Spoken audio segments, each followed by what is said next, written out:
So when I first reviewed the Sega Saturn, I stuck to the games I knew, those arcade classics that I wanted to play as a kid. But in the comments, you guys had some really awesome recommendations, and one game that kept coming up was Panzer Dragoon Saga.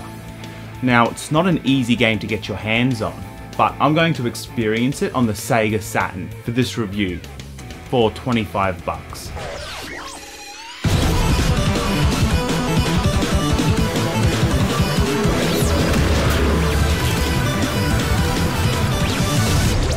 So this game is a total classic on the Sega Saturn, to the point where prices have just skyrocketed. If you're one of the lucky ones who own a copy and are still talking about it, chances are you're a really big fan of it. And I guess you'd have to be. At 4 discs long, this game is quite the commitment. But here on the Leftover Culture Review, without further ado, we'll be checking it out right now.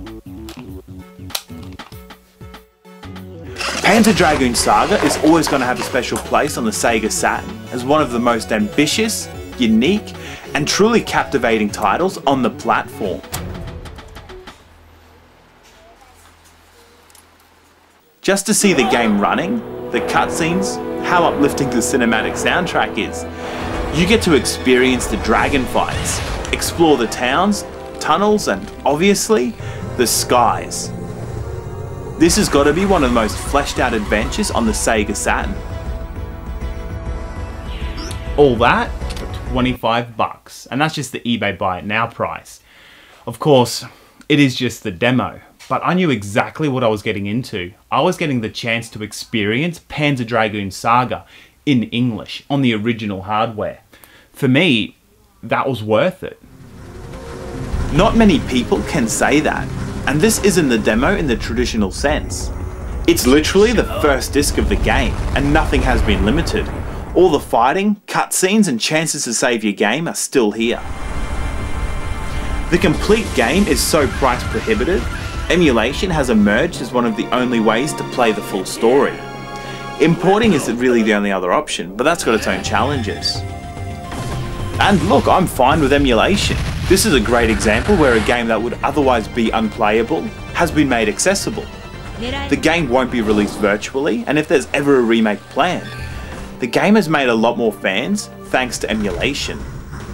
For a game that's 4 discs long, there was still plenty to enjoy right here on the first disc, at least a couple of hours worth of content.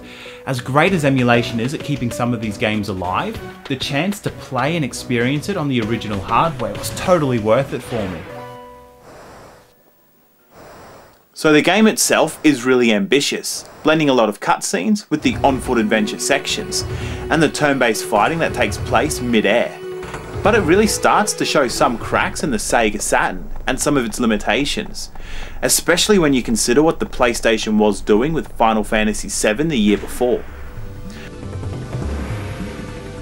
Maybe it's an unfair comparison, especially because 1998 is the same year that Dreamcast made it to Japan. And just like that, the Saturn was abandoned. Panzer Dragoon Saga is literally one of the last games for the system. Even though the graphics are stunning for the system, I find in a lot of the later Saturn releases, the games were pushed harder. Panzer Dragoon Saga is still incredibly competent, and even though the draw distances and pop-up are obvious, they're not to the same degree as Burning Ranges, another late release that did manage some incredible things. And even though this is just the demo for Panzer Dragoon Saga, there are still some really awesome things to get excited about. Some really awesome bosses, expansive levels, and the ability to start morphing your dragon. The story is layered and deep, and just on the first disc, the quest deep into this fantasy world gets really fleshed out and it's really intriguing.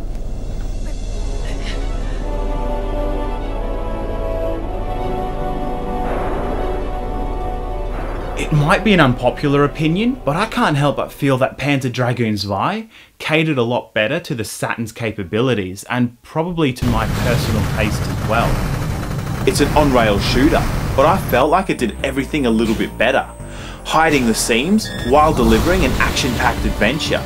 Just like Panzer Dragoon Saga, it's a Saturn exclusive.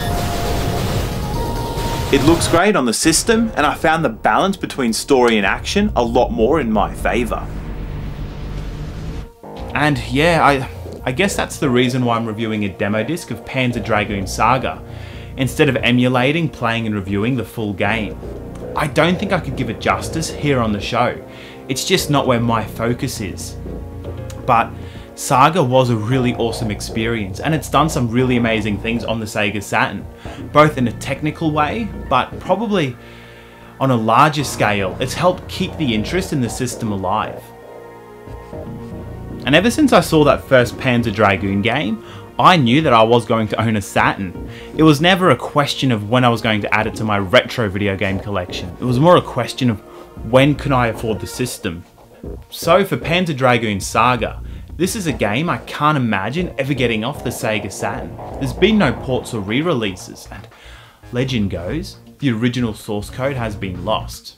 This game was already such an incredible undertaking on the system, it's hard to imagine that it happened at all, let alone that they'd actually remake it from scratch. So, great way to experience the game on the original hardware. 25 bucks, buy it now. And it's also been a great way to kick off the Leftover Culture review for 2015. Thank you guys so much for joining me in this new year. And here's to a lot more Leftover Culture. Cheers.